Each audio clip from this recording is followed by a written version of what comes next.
I'll tell you what, it's a good time to be Amy Pascal. Not only does she have her new movie, Spider-Man Across the Spider-Verse, in theaters right now, which, by the way, is one of the greatest comic book movies ever made and might be the greatest comic book movie ever made. We'll talk about that another time. But she's also now got the ball rolling on Spider-Man 4. Now, there had been some doubt about whether or not we were going to get Tom Holland back as Spider-Man 4. I mean, his contract situation has been very muddled and very confused. I'm sure not behind closed doors with his agents, but I mean, public knowledge about it has been very muddled, very confused.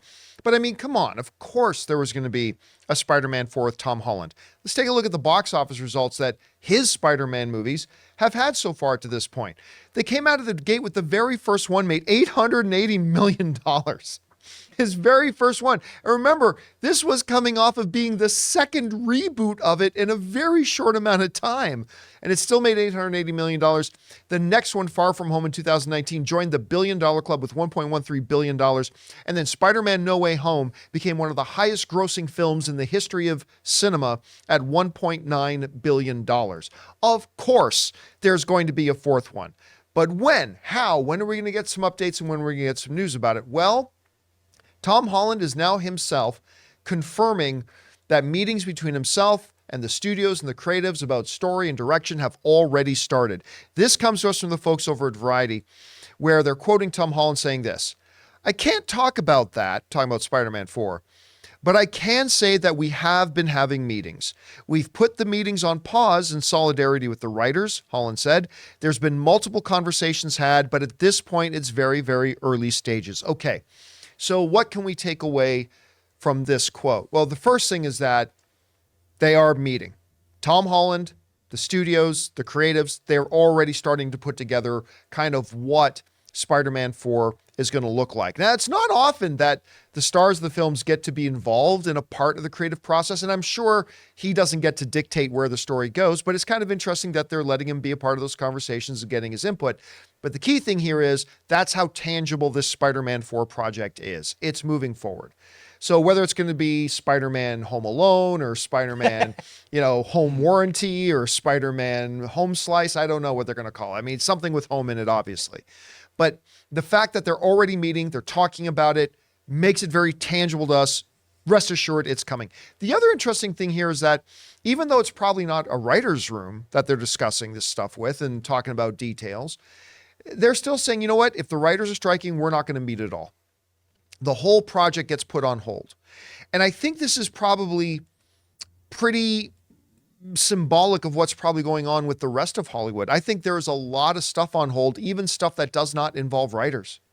We've heard about some productions being put on hiatus, even though the scripts are written and done and they could move forward, but that in solidarity with the writers. I mean, again, this story that should be a happy story for us as movie fans, talking about the development of Spider-Man 4, is also kind of a bummer because it's reminding us that everything is being put on hold right now while the writer strike is going on, giving us yet another reason to hope and keep our fingers crossed that the producers and the writers can come to a good compromise with each other, hopefully sooner rather than later as this thing drags on. Because if this thing drags on much longer, we're not just going to have a writer strike, we're going to have a directors and actors strike going on at the same time too. So here's hoping all this can get resolved.